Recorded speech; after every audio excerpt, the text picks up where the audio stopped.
네, 안녕하세요. 시스템 해킹 두 번째 시간 녹화 강의고요. 그래서 저번에 시스템 해킹에 대한 큰 그림을 그렸었죠.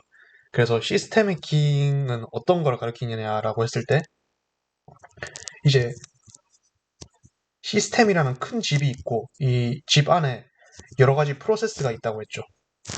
그래서 시스템 해킹이란 이 시스템 안에 침투해가지고, 요, 여기 있는 프로세스를 우리가 원하는 행동을 하도록 조작하는, 조작하는 해킹이라고 조작하는 해킹 기법이라고 이제 설명을 드렸어요. 그래서 그리고 저희 시스템 해킹 기초 해킹 실습 스터디에서 설명드릴 내용은 크게 두 가지로 나뉜다고 볼 수 있는데요. 바로 NX라는 보안 기법이 적용이 되어 있을 때랑 적용이 되어 있지 않을 때 두 가지로 나뉜다고 볼 수 있어요. 그래서 NX라는 보안 기법이 적용되어 있지 않을 때 쉘 코드라는 기법을 하나 알려드릴 거고요. NX라는 보안 기법이 적용되어 있을 때 그걸 우회하기 위한 리턴 어드레스 오버라이팅 이라는 기법을 알려드릴 거예요. 그래서 이 두 가지 기법을 시스템 해킹 시간에는 설명을 드릴 거고요.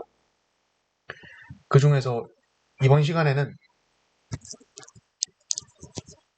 쉘 코드라는 기법에 대해서 설명을 드릴 겁니다. 그런데 바로 들어가진 않을 거고요.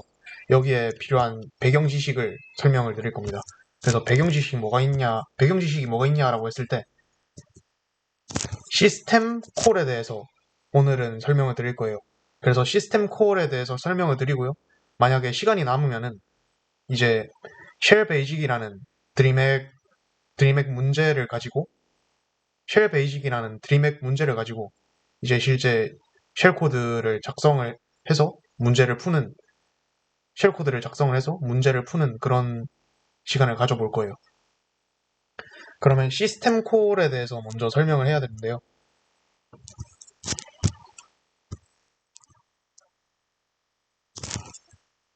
시스템 콜에 대해서 먼저 설명을 해야 되는데요. 그러면 이제 시스템 콜이니까 시스템과 관련이 되어 있겠죠. 그럼 시스템을 한번 저희가 생각을 해볼 때 저희 컴퓨터 하드웨어가 있을 거고요. 그리고 하드웨어 위쪽에 소프트웨어 운영체제가 있겠죠. 그리고 이 운영체제 안에서 여러 가지 프로세스들이 동작하고 있겠죠. 이런 식으로 여러 가지 프로세스들이 동작을 하고 있겠죠. 이 프로세스에는 이제 다시 말해서 이제 터미널을 열었을 때 이런 식으로 사용자 입력을 받고 명령어를 받아서 그 명령어에 대한 결과를 출력해주는 프로그램을 저희가 쉘이라고 하거든요. 그런 쉘을 운영하는 프로세스도 있을 것이고, 그 다음에 만약에 웹 브라우저를 쓰고 있다면 웹 브라우저를 다루는 프로세스도 있을 것이고,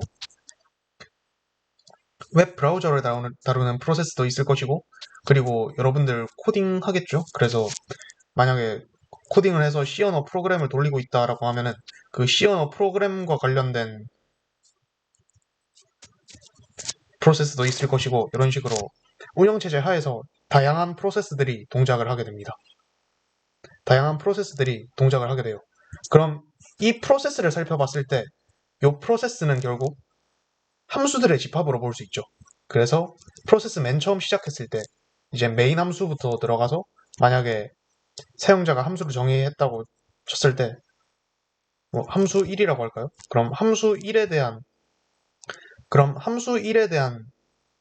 동작을 했을 때 그 함수 1에 대한 정의도 여기 프로세스 안에 되어 있을 것이고, 그리고 이 함수 1에서도 열어봤을 때 printf를 선언하거나 아니면은 에몰록 같은 거를 선언을 했다면 거기에 대한 함수들도 이 프로세스 안에 있겠죠. 그리고 이 printf 자체로 하나의 기능인 게 아니라 printf도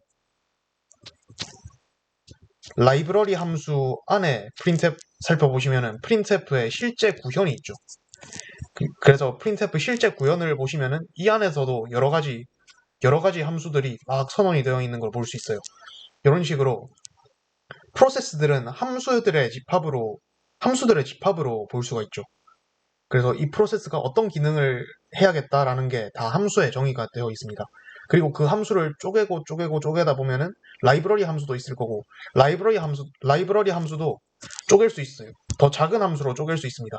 더 작은 함수로 쪼개다가 계속 쪼개다 보면은 이제 과학 시간에 원자 설명을 했죠. 그래서 다 쪼개면은 이제 쪼개지지 않는 어느 순간이 옵니다. 그래서 쪼개지지 않는 어느 순간이 옵니다. 그래서 쪼개지지 않는 어느 함수가 있을 거잖아요. 이제 그 함수를 갖다가 이 함수가 더 이상 쪼개지지 않기 때문에 그 함수를 갖다가 저희는 뭐라고 부를 거냐면 원자성이 있다고 부를 겁니다. 원자성이 있다고 부를 겁니다. 그래서 이 함수는 더 이상 쪼개지지 않습니다. 그렇다면은 쪼개지지 않는다는 게 무슨 말이냐라고 했을 때 프로세스가 그냥 실행될 수 없다고 했죠. CPU의 코어를 받아서 프로세스가 실행이 되는데 이 함수가 더 이상 쪼개질 수 없다라는 얘기는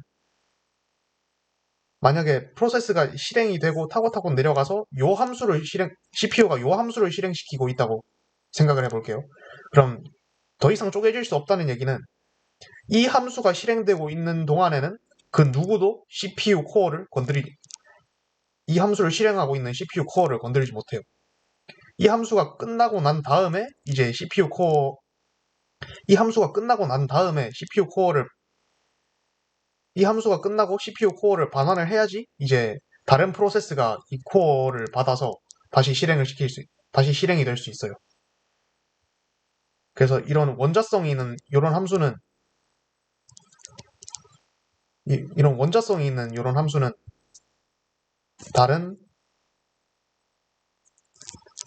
다른 프로세스에 의해서 절대 방해받지 않아요. 그렇다는 말은 다른 프로세스랑 비교를 했을 때 이 원자성이 있는 이 함수의 우선순위가 매우 높다는 말이겠죠. 그리고 프로세스의 기능들이 다 함수로 구현돼 있고 그 함수를 쪼개다 보면은 결국엔 쪼갤 수 없는 어느 한 함수로 도착을 하게 되는데 그럼 이 함수는 결국에는 운영체제가 제공하는 기능들 중에서 가장 핵심적인 기능을 할 거예요. 그래서 운영체제가 제공하는 기능 중에서 특히 가장 핵심적인 기능이 뭐냐라고 했을 때 하드웨어를 직접 다루는 부분이죠. 그래서 키보드를 통해서 입력을 받거나 아니면은 화면에 뭔가를 출력하거나 그리고 메인 메모리에 직접 접근해서 메모리에 권한을 주거나 이런 하드웨어들에 대한 직접적인 제어 기능이 이 원자성이 있는 함수들의 예가 됩니다. 그래서 이런 원자성이 있는 함수들은 운영체제가 제공하는 핵심적인 기능을 하거든요. 그 핵심적인 기능이 뭐냐라고 했을 때 하드웨어를 직접 제어하는 부분이 핵심적인 기능이겠죠. 그래서 이런 하드웨어에 대한 직접 제어 기능이 이런 원자성이 있는 함수에 들어가고요. 이 함수는 더 이상 쪼갤 수 없기 때문에 다른 프로세스가 절대 방해할 수 없고 우선순위가 가장 높아요. 이 프로세스 기능들 중에서 우선순위가 가장 높습니다. 그러면 이제 이런 원자성이 있는 강력한 함수들이 이제 운영체제 어딘가에 정의가 되어 있어요. 운영체제 어딘가에 정의가 되어 있는데 그러면 생각을 해볼 때 만약에 사용자가 여기 있다고 쳐볼게요. 사용자가 이 함수들을 직접 선언을 해서 쓸 수 있다면 직접 선언을 해서 쓰던가 아니면은 명령 프롬프트에 이 함수를 입력을 해서 이 함수에 대한 실행을 직접 접근할 수 있다면 어떻게 될까요? 그러면 이 사용자가 꼭 저희 같은 컴퓨터 전공자라는 보장이 없죠. 이제 컴퓨터 아무것도 모르는 사람인데 이제 파일을 정리하다가 이 파일이 뭔지도 모르고 이거 파일 용량이 너무 많이 차지하는데 그냥 지워도 되지 않을까라고 해서 운영체제 어딘가에는 파일을 삭제하는 기능, 운영체제 어딘가에는 디스크에 접근해서 파일을 삭제하는 기능을 하는 어떤 함수도 있겠죠. 이 원자성이 있는 함수 중에서 운영 디스크에 접근해서 파일을 삭제하는 기능을 하는 어떤 함수들도 있겠죠. 그래서 사용자가 이 파일 너무 지저분한 것 같아. 그 파일이 뭔지도 모르고 용량 너무 많이 차지하니까 지워야겠어 해서 사용자가 직접 이 파일을 삭제하는 함수를 프롬프트에 쳐가지고 실행을 시켰다고 해볼게요. 그러면 이 함수는 누구도 방해할 수 없다고 했잖아요. 다시 말해서 이 사용자가 이 파일이 뭔지도 모르고 지웠을 때, 이 함수를 호출을 해서 지웠을 때, 운영체제, 운영체제의 입장에서는 이 함수가 호출이 되면은 누구도 방해를 할 수가 없어요. 무조건 파일을 지우고 나옵니다. 이 파일이 뭔지에 상관없이. 보통 우리가 파일을 지울 때 뭔가 크리티컬한, 지우면 위험한 파일이면 경고를 해주잖아요. 경고를 해주고 실행을 막잖아요. 그런데 이 원자성이 있는 함수를 사용자가 직접 접근해서 실행을 하면은 이 함수는 누구도 막을 수 있는 권한이 없기 때문에 이 사용자가 지정한 파일이 어떤 파일인지 알아보지도 않고 바로 삭제를 하게 됩니다. 그럼 만약에 그 파일이 시스템 부팅을 할 때 필요한 파일이면은 어떻게 될까요? 컴퓨터를 새로 사야겠죠. 컴퓨터 망가지니까 컴퓨터 새로 사야겠죠. 이제 그렇게 사용자가 이런 원자성이 있는 함수에 직접 접근하게 되면 시스템 설계자 입장에서 시스템이 안정적으로 잘 돌아가기를 바랄 거잖아요. 그런데 이렇게 직접 접근하게 되면은 시스템 안전성에 큰 위험을 초래하겠죠. 그래서 어떻게 하냐면은 시스템 설계자가 어떻게 했냐면은 운영체제를 두 개의 계층으로 나눕니다. 그래서 두 개의 계층으로 운영체제가 있다고 했을 때 이걸 두 개의 계층으로 나눕니다. 그래서 사용자 계층이랑 커널 계층으로 나눕니다. 그래서 우리가 아까 전에 말한 이 원자성이 있는 함수들은 전부 다 이 커널 계층에 정의가 되고요. 사용자가 이 커널 계층에 있는 함수를 절대로 직접 접근하지 못하게 막아놨습니다. 막아놨어요. 그러면 이 커널 계층에 있는 함수들의 사용자가 접근을 하려면 어떻게 해야 되느냐라고 했을 때 이제 사용자 프로세스가 이 커널 계층에 있는 함수에 직접 접근할 수 없으면은 그러면 기능을 사용하고 싶으면 어떻게 해야 되냐? 커널에 반드시 나 이 커널 계층에 정의되어 있는 이 함수 중에서 그 화면에 뭔가를 출력하는 기능을 쓰고 싶은데 이 기능을 써도 돼? 하고 커널에 요청하게 됩니다. 그러면 커널에 요청을 하게 됩니다. 그러면 실행 흐름이 커널 쪽으로 내려와서 이 커널이 요청받은 함수 중에서 딱 이 함수만 실행시킨 다음에 실행되는 결과가 여기 있어 하고 다시 사용자한테 그 결과를 반환해주게 됩니다. 그러면 사용자는 그 반환된 결과를 가지고 다음 작업을 하게 되는 거고요. 그래서 이런 식으로 사용자가 커널 영역에 있는 이런 원자성이 있는 함수에 절대 직접 접근할 수 없고 반드시 커널에 요청을 해서 커널이 이 함수를 실행을 해서 그 결과를 사용자한테 다시 주는 이런 구조로 시스템이나 운영체제 설계자들이 이 시스템이나 운영체제를 이런 방식으로 설계를 합니다.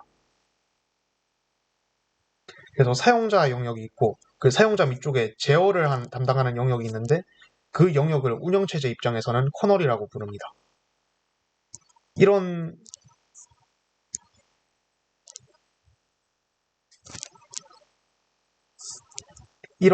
두 가지 레벨로 사용자 영역이랑 제어 영역 이 두 가지 레벨로 설계를 하는 거는 시스템에서 설계를 했을 때도 적용이 되고요. 웹이나 웹 서비스나 아니면 다른 어플리케이션 같은 거를 설계를 할 때도 이제 요 원칙은 반드시 지켜져야 되는 원칙이고요. 그래서 이거는 웹 해킹 쪽에 관련된 내용인데 미리 복선을 뿌려두자면 웹 서비스 같은 경우에도 이제 사용자 영역이랑 제어 영역이 나뉘게 되겠죠. 그래서 사용자한테 보여지는 부분은 HTML 부분이랑 CSS 부분이죠. 그래서 이 두 개가 웹페이지에서 사용자한테 보여지는 영역이고요. 그리고 제어 영역은 자바스크립트가 담당을 해서 이 자바스크립트로 이 웹페이지가 어떻게 동작을 할지 정의를 하겠죠. 그러면 이 자바스크립트 안에서도 여러 가지 기능들이 함수를 통해서 구현이 되어 있을 거잖아요. 그래서 자바스크립트 안에서도 여러 가지 기능들이 함수를 통해서 구현이 되어 있을 텐데, 이 사용자가 이 자바스크립트에 어떤 기능을 쓰고 싶다라고 했을 때는 반드시 API라는 인터페이스를 통해서만 이제 이 기능을 쓸 수 있게 만들어 놔야 웹페이지 기능이 안전하게 돌아가겠죠. 웹페이지 기능이 안전하게 돌아가겠죠. 그래서 만약에 사용자가 API를 통해서 함수를 선언하지 않고 바로 F12 눌러서 크롬 콘솔이나 거기에서 바로 이 함수를 갖다가 선언을 할 수 있게 된다면 이제 그러면 웹페이지가 안정적으로 운영이 안 될 가능성이 있죠. 그래서 예를 들어서 어떤 게 있냐라고 했을 때 뭐 교육 서비스가 있어서 교육 웹페이지가 이렇게 있다고 쳐요. 그래서 사용자 영역에서는 이제 교육 영상이 틀려져 있겠죠. 이제 교육 영상을 볼 수 있는 이제 화면이 뜰 것이고, 그리고 이게 교육이라면은 반드시 이수를 해야 되는 교육이라면은 이 진도율을 체크를 해야 되잖아요. 그래서 얘가 진짜로 교육을 들었는지 진도율을 체크하기 위해서 자바스크립트 쪽에서는 진도율을 체크를 하는 기능을 이제 만들었다고 해요. 그럼 이 기능에는 여러 가지 함수들이 필요할 텐데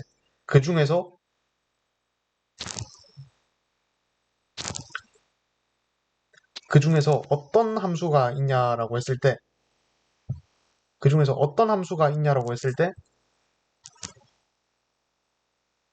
음,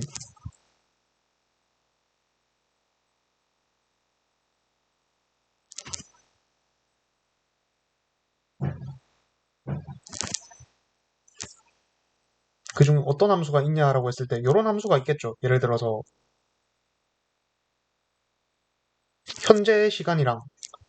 현재 시간이랑 이 웹페이지 시작 시간을 비교를 해서 현재 시간이랑 웹페이지 시작 시간을 비교를 하면은 요 영상을 시청한 시간이 나오겠죠. 그래서 이 시청한 시간을 이제 진도율 어떤 클래스에 저장을 하는 함수가 어딘가에는 선언되어 있겠죠.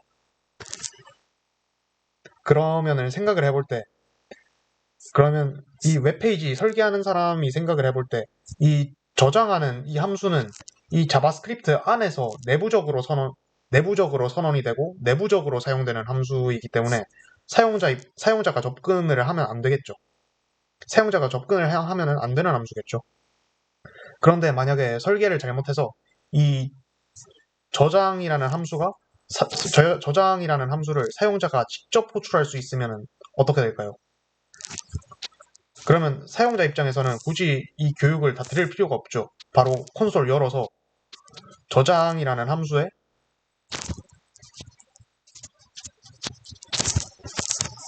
나 저장이라는 함수에다가 나 이거 영상 다 들었다라고 해서 이제 시청 시간을 갖다가 909 99999 이런 걸로 요런 걸로 넣으면은 그러면 진도율에 요게 저장이 돼서 아 얘가 아, 얘가 시간을 다 들었구나. 아, 얘가 원래 이 영상이 갖고 있던 요 시간만큼 다 들었구나 하고 진도율을 조작을 할 수 있게 되죠. 그러면 사용자 입장에서는 웹 설계자가 의도한 대로 이 영상을 다 안 봐도 영상 다 본 것처럼 조작을 할 수 있게 되죠. 그래서 이것도 이제 밑쪽에 제어 영역에 있는 기능들을 사용자가 직접 접근할 수 있게 되면 어떻게 되느냐. 웹페이지 기능이나 아니면 시스템 기능, 웹페이지 동작이나 시스템 동작의 어떤 안전성 문제, 안전성에 문제가 발생할 수 있다의 한 예시로 이제 이걸 설명을 했고요. 그래서 그러면 설명을 했고요. 그래서 왜 운영체제가 사용자 영역이랑 커널 영역으로 나뉘어지는가에 대해서 설명을 드렸어요. 그러면은 다시 돌아와서 그럼 이 원자성이 있는 함수를 뭐라고 부를래라고 생각을 해볼 수 있겠죠. 이거 원자성이 있는 함수 좀 말이 길잖아요.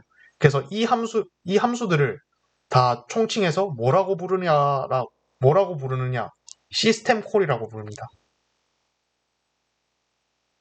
그래서 여기까지가 시스템 콜에 대한 설명이었고요.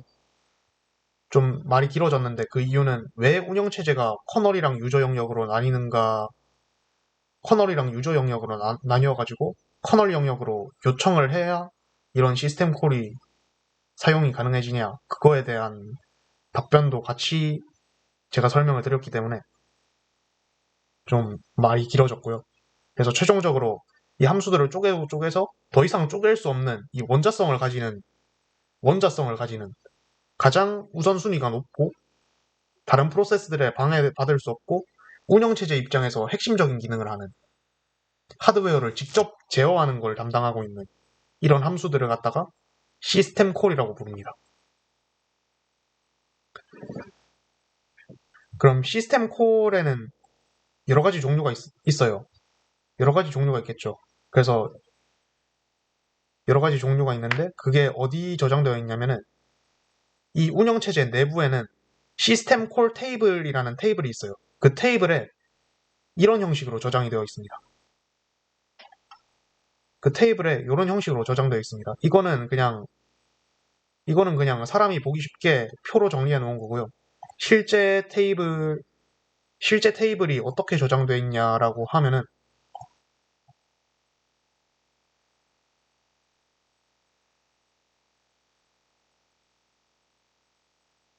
이제 이게 시스템 콜을 직접 부르는 부분이거든요. 이게 커널 쪽에서 시스템 콜을 직접 부르는 코드거든요. 여기 살펴보시면 IA32 syscall table이라는 배열이 있죠. IA32 syscall table이라는 배열이 있죠.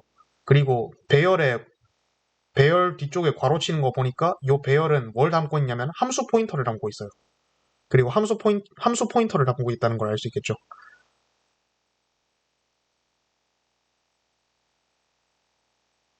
그래서 실제로 시스템 콜 테이블은 이렇게 함수 포인터를 담는 배열로 선언이 되어 있고요. 그리고 시스템 콜 테이블 구조는 이렇게 되어 있습니다. 그래서 시스템 콜 리드 같은 경우에는 버퍼 버퍼를 버퍼랑 파일 포인터를 받아서 이 사이즈만큼 버퍼에다가 넣는 역할을 담당하고요. 시스템 콜 라이트 같은 경우에는 파일 포인터랑 버퍼를 받아가지고 요 사이즈만큼 화면에다가 화면이나 아니면은 이 버퍼에다가 출력을 하는 역할을 담당하고 있고요. 그래서 입력이랑 출력을 담당하고 있고 그리고 이렇게 쭉 나와 있고요. 9번에 mmap 같은 경우에는 메모리에 접근해서 메모리에 실행 권한을 주거나 읽기, 쓰기 권한을 주거나 해서 메모리의 어떤 영역에 권한을 바꾸는 기능을 하고 있고요. 그래서 이런 식으로 시스템 콜이 많이 있습니다. 많이 있고요. 그리고 이런 시스템 콜들은 여기 살펴보면 0, 1, 2하고 번호가 지정되어 있죠. 이 시스템 콜 번호를 통해서 시스템 콜이 구분되어지게 됩니다. 그래서 여기 보시면은 시스템 콜 테이블에 nr이라는 변수를 통해서 접근을 하고 nr이라는 인덱스를 통해서 접근을 하고 있죠. 요 nr에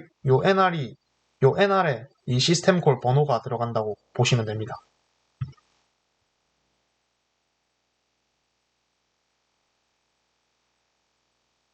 그러면 시스템 콜에 대한 정의와 설명은 여기까지 하고요. 그럼 시스템 콜을 어떻게 호출하느냐가 우리 입장에서는 중요하겠죠. 왜냐면 실제로 시스템 콜을 호출하는 어셈블리 코드를 작성을 해야 되기 때문에. 그럼 어떻게 시스템 콜을 호출하느냐, 어떻게 시스템 콜을 호출할까요? 바로 시스템 콜을 호출하는 기계어 명령이 있어요.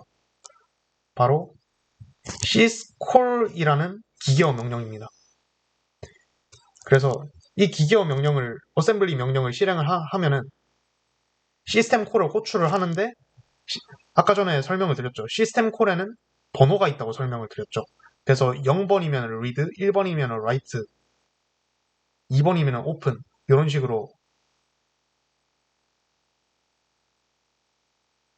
시스템 콜에는 번호로 구분되어진다고 제가 설명을 드렸죠. 그럼 그 번호를 어디다 저장하느냐 하면은 RAX 레지스터에 저장합니다. 그래서 syscall 호출하기 전에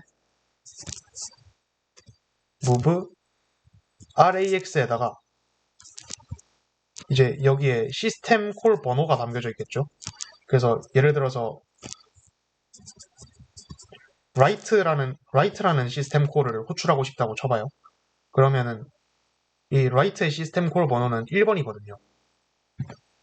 그러면 write라는 시스템 콜을 호출하고 싶으면은 syscall 하기 전에 move rax 1 이렇게 쓰면은 RAX의 시스템 콜 번호인 1번을 저장하고 syscall을 호출하니까 시스템 콜 번호 1번인 write 함수를 실행하겠구나라고 알 수 있겠죠. 그럼 이러면 시스템 콜 선언이 끝날까요? 아니죠. 왜냐면은 시스템 콜 함수도 결국엔 함수예요. 그렇기 때문에 함수에 들어가야 되는 인자가 반드시 있겠죠. 그럼 이 인자를 어떻게 넣을 거냐라고 물을 수 있는데, 그 인자를 어떻게 넣느냐는 저번 시간에 설명을 했었죠. 바로 콜링 컨벤션에 의거해서 첫 번째 인자는 RDI, 두 번째 인자는 RSI 이런 식으로 저장을 하게 되겠죠.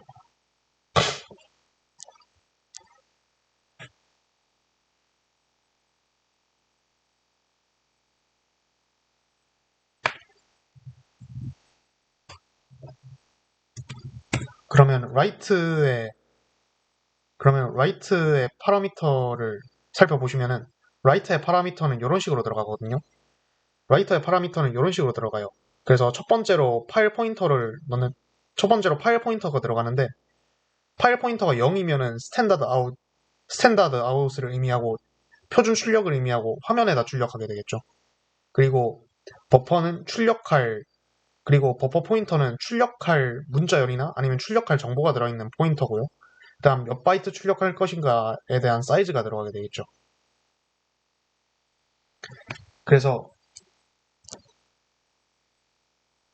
만약에 내가 write 표준 출력에다가 hello라는 이름의 문자열을 출력하고 싶다고 쳐봐요. 그럼 hello는 5글자니까 5가 들어가겠죠. 그러면 내가 만약에 이 코드를 통해서 write 시스템 콜을 출력하고 싶다라고 했을 때 어셈블리 코드는 이렇게 짤 수 있겠죠. syscall move rax 1 그 다음에 첫 번째 인자로는 0이 들어가죠. 그리고 첫 번째 인자는 RDI에 넣으면 된다고 했으니까 move RDI에 0을 넣고요. 그 다음 두 번째 인자는 어디에 넣는다고 했어요? 두 번째 인자는 RSI에 넣는다고 했죠. 그래서 move RSI에다가 hello라는 이름의 전용 문자열 주소가 들어가겠죠. 엄밀히 말하자면. 그래서 그 전용 문자열 주소를 넣고요. 그 다음에 move 세 번째 인자는 어디에 들어간다고 했어요? 세 번째 인자는 RDX에 들어가죠. 그래서 RDX에 5가 5를 넣고요. 5를 넣습니다. 그래서 이 어셈블리 코드를 통해서 이제 write 함수에 이 세 가지의 인자를 주고 write 함수를 실행시킬 수 있습니다. 그래서 이런 식으로 어셈블리 코딩을 할 수 있다는 것까지 알아봤어요. 그래서 어셈블리 코딩 자체는 쉽습니다. 왜냐면은 시스템 콜이라는 명령어만 쓰면은 이 RAX에 시스템 콜 번호를 넣고 그 다음에 함수 호출 규약에 맞게 인자만 인자만 넣어주면은 인자만 어셈블리어로 넣어주면은 이제 이 write 함수가 실행이 되기 때문에 이제 어셈블리 코딩 자체는 간단하게 이루어질 수가 있어요. 그럼 여기까지 어셈블리 시스템 콜을 어셈블리 코딩을 통해서 어떻게 호출을 하느냐, 그리고 시스템 콜이 뭔지, 왜 운영체제가 커널 영역이랑 사용자 영역으로 나뉘어져 있는지까지 설명을 했습니다. 여기까지 설명을 했고요.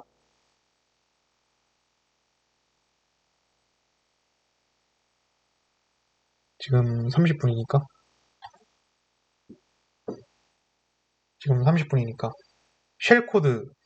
쉘코드에 대해서 간략하게 설명만 하고 이제 쉘 베이직 같은 경우에는 과제로 남기도록 하겠습니다. 그래서 쉘코드인데 쉘코드라는 게 뭐냐라고 했을 때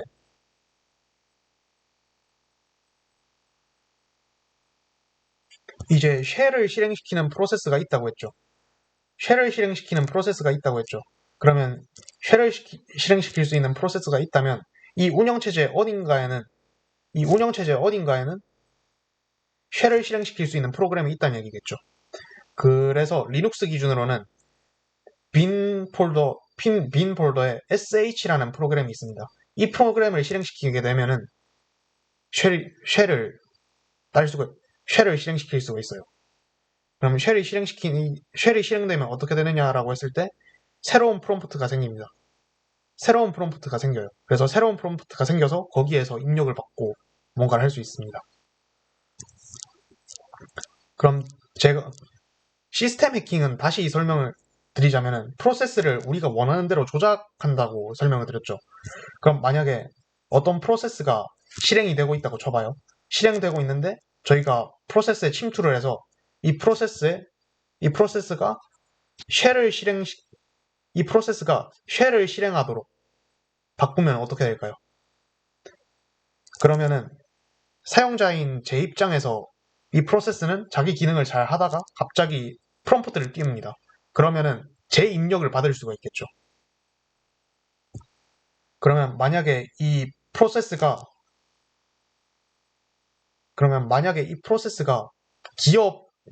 기업이나 그런 기업체에 있는 컴퓨터 안에서 돌아가는 프로세스라고 생각을 해볼게요.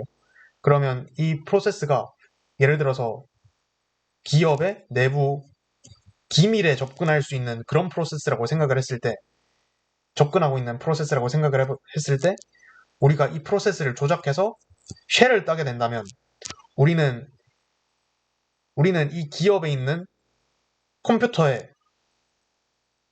이 기업에 있는 컴퓨터에 입력을 넣을 수가 있어요. 그럼 이 컴퓨터에서 만약에 LS라고 입력을 넣으면은 이 기업 컴퓨터 안에 있는 파일 내용들이 다 나오겠죠. 그럼 이 파일 중에서는 이제 만약에 요 기업의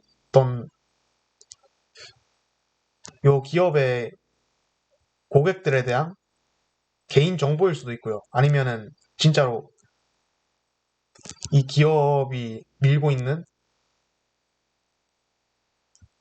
여기 프로젝트 근데 기밀 프로젝트의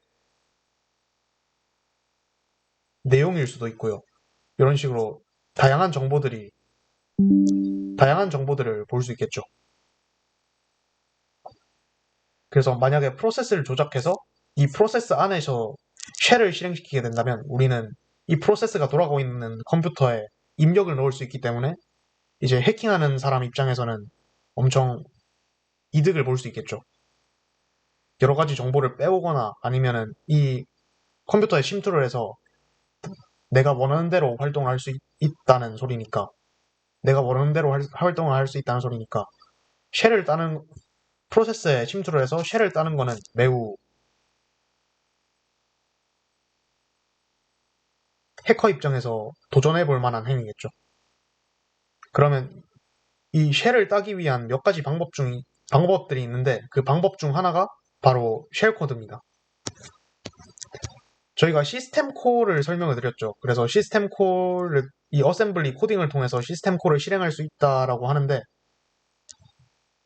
시스템 콜은 아까 전에 설명드렸다시피 권한이 매우 강력합니다. 권한이 매우 강력하다고 했죠.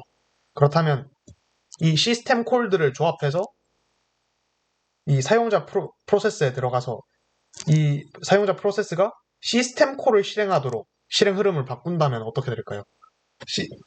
시스템 콜을 바꾼다면 시스템 콜을 실행하도록 프로세스의 흐름을 바꾼다면 이제 이 공격당하는 컴퓨터 공격당하는 컴퓨터 입장에서는 이제 자기들이 가지고 있는 어떤 크리티컬한 정보를 어쩔 수 없이 시스템 콜에 의해서 내주게 되겠죠. 왜냐하면 시스템 콜을 막을 수 있는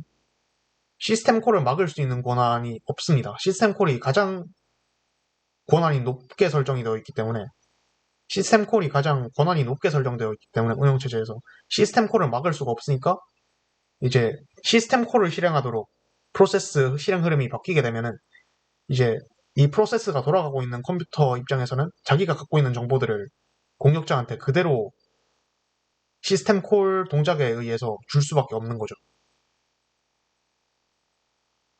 그래서 이런 쉘을 실행하는 코드는 보통 시스템 콜의 조합으로 이루어져 있고요. 그런 시스템 콜의 조합으로 만들어진 코드를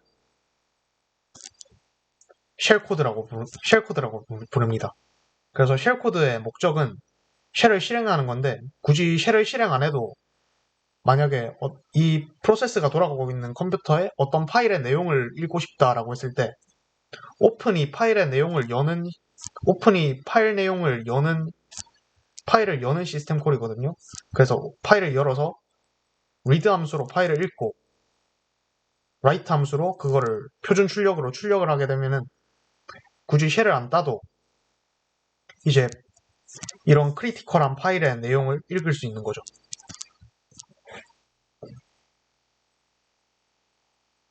그래서 그 내용이 오픈 리드 라이트 쉘 코드에서 설명을 하고 있고요. 설명이 되고 있는 부분이고요. 그래서 만약에 프로세스가 실행되고 있는 컴퓨터에서 템프 영역에 플래그라는 템프 디렉터리에 플래그라는 파일을 열어서 읽고 싶다라고 했을 때 오픈 리드 라이트 순서대로 이 시스템 콜들을 순서대로 실행하는 어셈블리 코드를 만들어서 그걸 어셈블리 코드를 만들어서 그걸 이 프로세스에 침투해서 프로세스가 이 코드를 실행시키도록 프로세스 흐름을 바꾸는 게 이제 시스템 해킹에서 쉘코드 기법이라고 볼 수 있고요.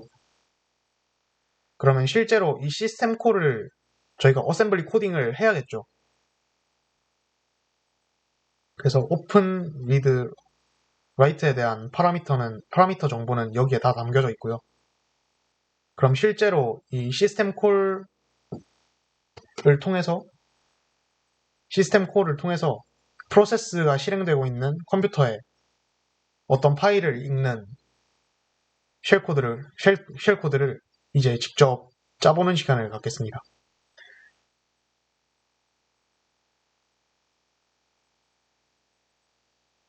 그래서 그 내용을 어떻게 실습할 거냐라고 하면은 쉘 베이직 1이라는 문제를 통해서 실습을 할 거고요. 쉘 베이직 1이라는 문제를 통해서 실습을 할 거고요. 그래서 여기 문제 파일 다운로드를 통해서 문제 파일을 다운로드 받을 수 있고요. 얘를 압축을 풀어봅시다.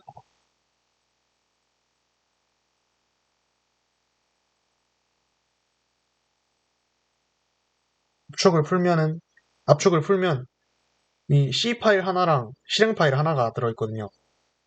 이 C 파일이랑 실행 파일은 여기 접속 정보 보기라고 누르면은 드림액의 이 문제 서버에 접속을 할 수 있습니다. 그래서 여기 있는 실행 파일은 이 드림액 서버에서 돌아가고 있는 이 드림액 서버에서 접속했을 때 드림액 서버가 제공하는 서비스에 대한 실행 파일이고요. 그리고 그 서비스가 뭔지는 이 C 파일을 보면 알 수 있겠죠. 그래서 C 파일을 봤을 때 이제 메인 함수에서 보시면은 mmap이라고 통해서 쉘 코드 포인터를 선언하고 그리고 mmap이라는 함수를 실행을 시켜서 이 쉘 코드 포인터로부터 0x 1000만큼 0x 1000만큼의 영역에 읽기, 쓰기, 그리고 실행 권한까지 다 주고 있고요. 그리고 함수 포인터 하나를 선언을 하고 그 다음에 read 함수를 통해서 입력을 받습니다. 그래서 쉘코드 포인터가 있는 이 주소로부터 0x1000만큼 입력을 받아요. 입력을 받고요. 입력을 받고 그 다음에 아까 전에 함수 포인터라고 있죠. 이 함수 포인터에 쉘코드의 주소를 그대로 저장합니다. 그리고 그 함수 포인터를 실행시키니까 결국엔 그 함수 포인터를 실행시킵니다. 그 말은 만약에 여기 쉘코드라는 이 캐릭터 포인터에 우리들이 어떤 기계어 인스트럭션을 넣는다면 이 함수 포인터에 의해서 그 기계어 명령들이 그대로 실행된다 라고 생각을 해볼 수 있겠죠. 그래서 드림액 문제를 풀 때 목표는 이 디렉터리에 있는 파일을 여는 거거든요. 열어서 이 디렉터리에 있는 파일 내용을 읽어서 보여주는 거거든요. 그러면 이 쉘코드 캐릭터 포인터에 위치한 이 쉘코드 캐릭터 포인터 주소에 입력을 받고 있으니까 이 쉘코드 캐릭터 포인터 주소에다가 기계어 명령을 넣으면은 그걸 실행시킬 수 있으니까 이 넣을 기계어 명령으로 이제 이 디렉토리에 있는 파일을 열어서 그걸 읽고 보여주는 쉘코드를 넣으면 되겠죠. 그래서 그걸 이제 같이 짜볼 거고요. 그러면 먼저 파일을 열어야겠죠. 파일을 여는데 그래서 맨 처음 오픈 함수를 먼저 실행을 시켜야 되는데 그럼 오픈 함수의 파라미터를 살펴보시면은 이렇게 돼 있죠. 그래서 2번이 시스템 콜 번호고요. 그리고 RDI 첫 번째 인자로 파일의 이름을 받습니다. 그리고 두 번째, 세 번째 인자는 이제 생략을 해도 되고요. 그냥 파일만 열었을 때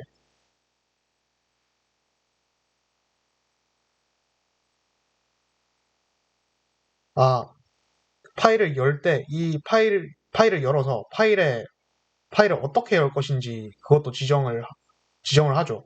그래서 읽기만 할 거면은 여기에다가 읽기 권한만 주고 아니면 읽기 쓰기 다 할 거면은 여기다가 읽기 쓰기 권한을 주고 이런 식으로 아마 파일 포인터 C 언어 시간에 배웠을 때 그 내용을 했을 거예요. 그래서 그게 두 번째 인자고요.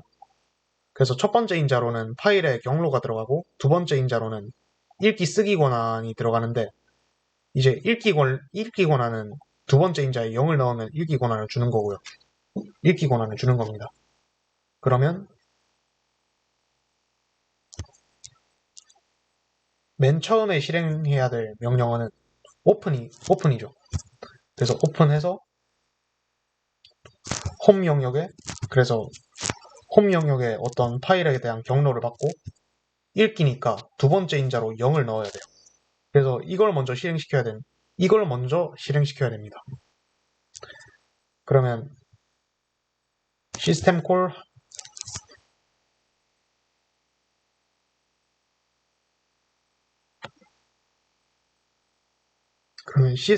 한 다음에 RAX에 오픈에 시스템 콜 번호인 2번을 넣어야겠죠. 그래서 move RAX 2를 해주고요. 그 다음에 RDI에는 파일 네임을 넣어야겠죠.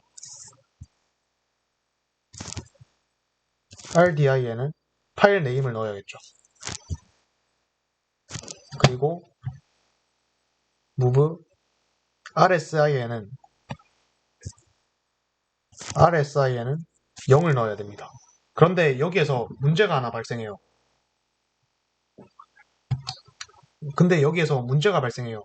우리가 C 언어 시간 때 read 함수 같은 입력을 받는 함수는 read 함수 같이 입력을 받는 함수는 어딨지? 여기 있다. read 함수 같이 입력을 받는 함수는 만약에 입력되는 문자열 중에서 널 문자열이 나오면은 그대로 입력을 종료한다고 했죠. 널 문자열이 0x00이거든요. 그런데 여기에 RSI에 0을 넣는 장면에서 이 RSI에 0을 넣는 장면에서 이 0을 그대로 쓰게 되면은 이제 read 함수가 잘 읽다가 여기 0 나오는 부분에서 멈춰버립니다. 그러면 저희가 만든 쉘 코드를 다 적재를 할 수 없겠죠. 그래서 이걸 막기 위해서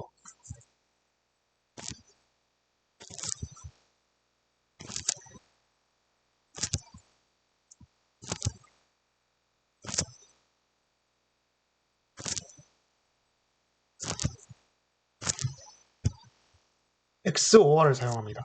XOR, RSI를 하게 되면은 같은 거랑 XOR 하면 0이 되거든요. 그렇기 때문에 RSI에 실제로 0을 대입하는 거랑 똑같은 기능을 하게 됩니다. 그러면 RDI에 이 경로의 디렉토리를 저장해야겠죠. 경로의 디렉토리를 저장을 해야 되는데, 경로 이름을 저장을 해야 되는데, 어셈블리 언어니까 이 문자열을 그대로 저장할 수 없고 얘를 ASCII 코드로 바꿔야겠죠. 그래서 저희 스터디 자료집에 시스템 해킹 2주차에 보시면은 쉘코드 실습이라고 되어 있죠.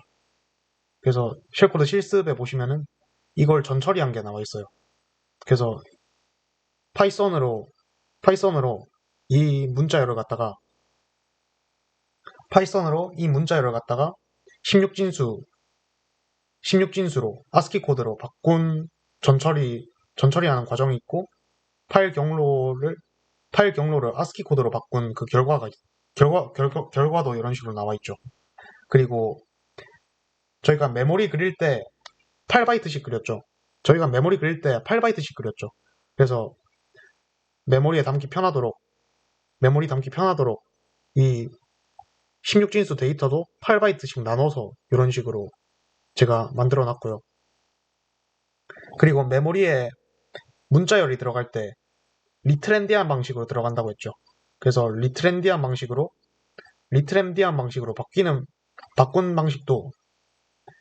바꾼 구조도 이런 식으로 들어가 있습니다.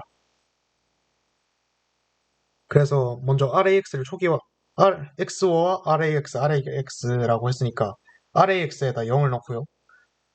그 다음에 push RAX라는 거는 push RAX는 널 문자열을 이제 메모리에 넣는다는 거겠죠. 그리고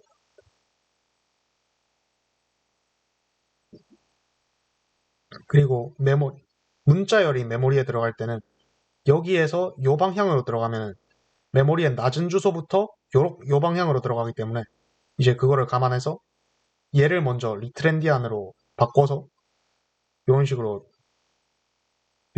메모리에 저장을 하고 나머지 경로들도 똑같이 이런 식으로 메모리에 저장을 하게 됩니다. 저장을 하게 돼요. 그래서 이 기계어 명령을 통해서 메모리의 어떤 메모리 영역에 이 경로 이름을 저장할 수 있고요. 그러면 저 명령이 실행되고 난 다음에 메모리가 이렇게 있으면은 스택 포인터가 여기에 있겠죠. 그래서 이 스택 포인터 위쪽이 경로가 되게 되는 거고요. 그러면 최종적으로 여기에 RDI에는 RSP를 담으면 스택 포인터를 담으면은 RDI에 이 경로를 가리키는 포인터가 저장이 되게 되므로 이제 오픈 함수를 잘 실행시킬 수 있겠죠.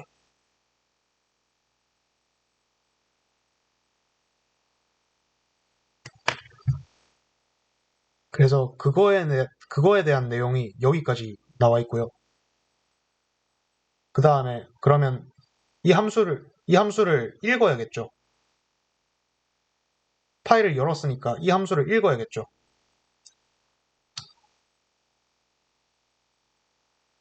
이 오픈이라는 함수는 파일을 열어서 그 파일 포인터를 여기다가 그 파일 포인터를 리턴 값으로 전달을 해주게 되는데요. 그러면 실제로 어셈블 이상에서 어떤 함수가 실행됐을 때 그 결과는 어디다 저장되냐면 RAX에 저장됩니다. 그렇기 때문에 두 번째 read 함수를 실행시켰을 때 read 함수의 첫 번째 인자는 오픈의 리턴 값이니까 read 함수를 실행시키고 싶으면은 RDI에 RAX를 저장해주면 되겠죠.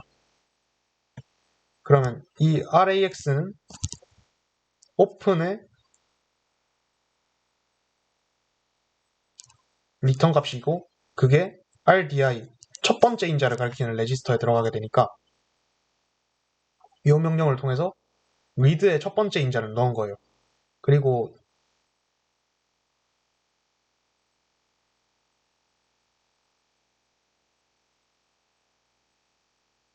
두 번째 인자는 이제 버퍼의 주소를 받는데요. 두 번째 인자는 버퍼의 주소를 받는데 그럼 읽어서 어디에 저장할 거냐에 대한 주소를 받는데 이거는 스택 영역 메모리 영역에 주소를 넣겠습니다. 그러면은 스택 포인터는 계속 여기에 있겠죠. 스택 포인터는 계속 여기에 있는데 이제 경로를 저장했던 포인터에서 이제 파일의 값을 읽어서 저장하는 포인터로 바뀌게 되겠죠. 그리고 세 번째 인자는 0x30이죠. 그리고 세 번째 인자는 얼마만큼 읽을 거냐를 지정을 해줘야 되는데 저희는 그냥 0x30이라고 지정을 하겠습니다. 그래서 RDX에 0x30을 넣겠습니다. 그리고 read의 시스템 콜 번호는 0이기 때문에 최종적으로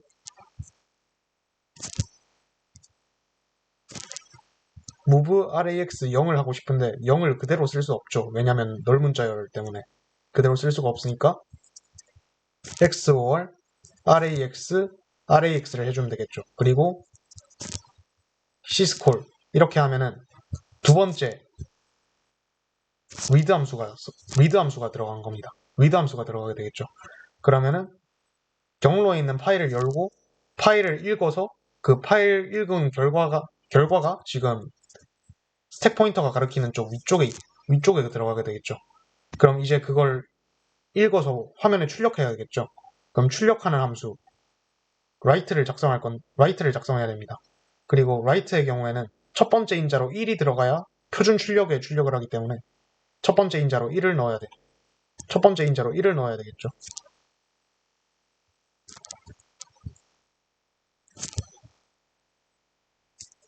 RDI에 1을 넣고요.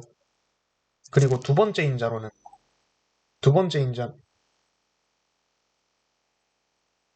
인자는 이제 뭘 출력하고 싶은지 결정해야 되기 때문에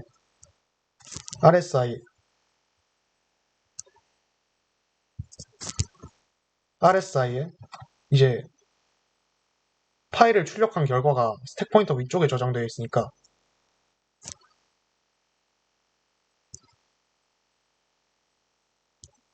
RSP를 넣으면 되겠죠. 그리고 move 세 번째 인자는 얼마만큼 출력할 것인지 정했는데 저희가 읽는 걸 0x30만큼 읽었죠. 그래서 출력도 0x30만큼 하겠습니다. 그래서 RDX에 0x30을 넣고요. 그리고 그럼 write의 시스템 콜 번호는 1번이죠. 그래서 move RAX에 0x1을 하고 syscall을 하게 되면 그럼 여기까지가 write 함수 호출을 하는 부분이 됩니다. 그래서 최종적으로 파일을 열어서 파일을 읽고 파일을 출력하는 이 세 가지 기능을 하는 어셈블리 코드를 전부 다 이렇게 짜봤고요.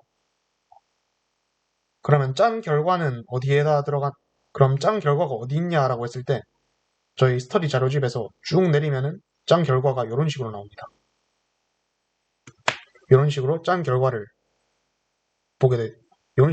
결과가 나오게 돼 있죠. 그래서 여기까지 오픈이고요. 그 다음에 read 함수가 이렇게 돼 있죠.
네, 네, 다시 리드 함수 호출 부분이 이렇게 있고요. 그리고 RSI에 RSP를 넣고 0x30만큼 빼야 된다고 했죠.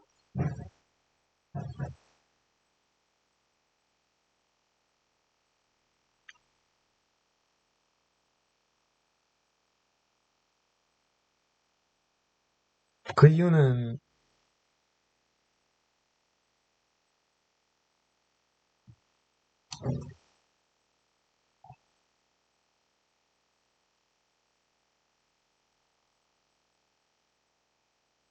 그 이유는 오픈 그 이유는 시스콜에서 오픈 함수가 실행이 되면서 RSP가 0x30만큼 위로 다시 이동을 하기 때문에 이제 RSP를 다시 버퍼로 맞추기 위해서 0x30만큼 내린 거고요.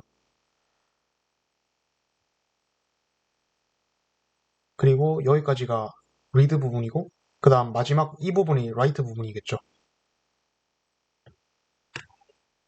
마지막 이 부분이 write 부분이겠죠. 그래서 RDX에 30이 0x30이 있으니까 굳이 RDX를 안 바꾸고 여기서는 RDI에 1 넣고 그 다음에 RDI 1 넣고 RSI에도 버퍼의 주소가 그대로 들어있기 때문에 이제 그걸 감안해서 write로 출력을 하는 그런 어셈블리 코드고요. 그래서 여기까지가 전체 어셈블리 코드고 여기까지가 전체 어셈블리 코드가 됩니다. 그래서 폰툴즈를 이용해서 이걸 직접 여기에 있는 문제 서버에 접속을 해서 이 쉘 코드를 직접 넣고 쉘을 따는 거는 다음 시간에 하도록 하겠습니다. 그래서 오늘 한 거는 여기까지고요. 그리고 다음 주가 입실렌티라서 아마 다음 주는 현강으로 하지 않고 녹강으로 대체를 하거나 그렇게 생각 중이고요. 그리고 시간이 남는다면 이제 이 문제는 한번 풀어보시기 바랍니다. 이 문제는 풀어보시기 바랍니다. 다음 시간에 풀이는 하긴 할 건데 그래도 한번 풀고 풀이를 보는 거 보면은 더 도움이 되니까 한번 풀어보시기 바랍니다. 그러면 여기까지 수업 스터디를 마치고요. 여기까지 스터디를 진행하고 마치도록 하겠습니다. 감사합니다.